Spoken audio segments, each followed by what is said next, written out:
Welcome to your life-changing adventure of male self-improvement. Our mission is to help you develop into the best version of yourself. We will inspire you to overcome daily obstacles and coach you through the process of becoming a high-value man. Watching our videos will enhance the quality of your life. Listen up, gentlemen. The information that follows may alter your life. I'm going to teach you how to show the world you are a high-value man. When you execute this properly, you will naturally get more respect from strangers. You won't even need to say anything special. Girls will just find you more attractive. I used to find it difficult to do this. I always worried about what girls thought about me. Number 1, stand your ground. I suited up one night to go to a nightclub. As we arrived on our scooters, we waited for the parking attendant to take them. We were in the middle of this chaotic street when this Lamborghini suddenly appeared out of nowhere and was speeding straight toward us. I moved out of the way, but my friend just glared at the guy in the Lambo. Dude in the car is freaking out and furiously flailing his hands in the air. My buddy just stood his ground, focused on this maniac. Then this bro got out of his fancy *** car and opened the door, and 4 hot girls stepped out. You could tell this guy was all about making a statement. He could have easily pulled over on the side of the street, but his ego wanted to be right up front, first in line. When you run into another male who is being a typical aggressor and trying to pick a fight with you, strange situations like this happen. For a long time, I used to run away from these types of dramatic events because I got so scared. When something like this happened, I would run away like a startled kitten. Life began to improve for me significantly after I started a self-development plan. I found myself searching for these encounters. Before leaving the house, I would look for a reason to find someone who would be disrespectful to me that day. I eagerly awaited for someone to make a stupid comment to me. This was the same mindset the driver of the Lambo had that night. However, this is also extremely weak because it's just about you scurrying out of the house in search of the next chance to show anyone, that you're a man. You're only striving to announce your worth in order to avoid the shame of hiding. Number 2, be curious.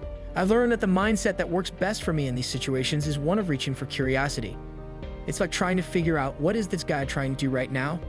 Is this guy in the Lambo really trying to run me over? What's really going on here?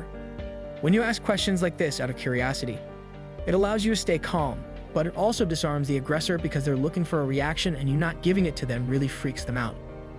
When Lamborghini guy had to walk past us to get to the restaurant they were going to eat at, I was looking at him wondering if he was going to apologize or say something. As he walked by me, his head fully twisted around like it was rubber. He was doing whatever he could to avoid any eye contact with me. In the past, I didn't deal well with these confrontations or aggressive guys. When I was new to lifting in the gym, I asked the trainer if there was a weight belt around I could use so I could do some dips. The big overweight powerlifter next to him was all sarcastic like, "Why? Do you need a weight belt?" Looking back, I didn't deal with it badly because I simply asked the trainer if there was a weight belt around to use. But internally, I was afraid, and I beat myself up for not standing up to the big powerlifter at that moment. This is when you should stop and use the mindset of curiosity when you find yourself in a similar situation. A good trick you can use if someone insults you is to stare at them for a minute and then ask, "Wait, what did you say?" This works because then they're forced to repeat themselves a lot of times, and they're going to get embarrassed and say, "Never mind." Number 3, expand your comfort zone. The untold secret here is that you have to expand your comfort zone by doing things you're afraid of. This can be applied to approaching girls, talking to them, and eventually dating them. Use this approach in your career. It's like quitting your job and pursuing that dream job you've always wanted.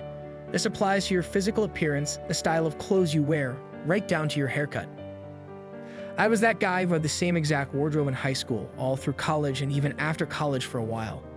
If I ever had to wear something for a special event, like a suit for a wedding, I would look in the mirror and I would just feel so uncomfortable in my skin.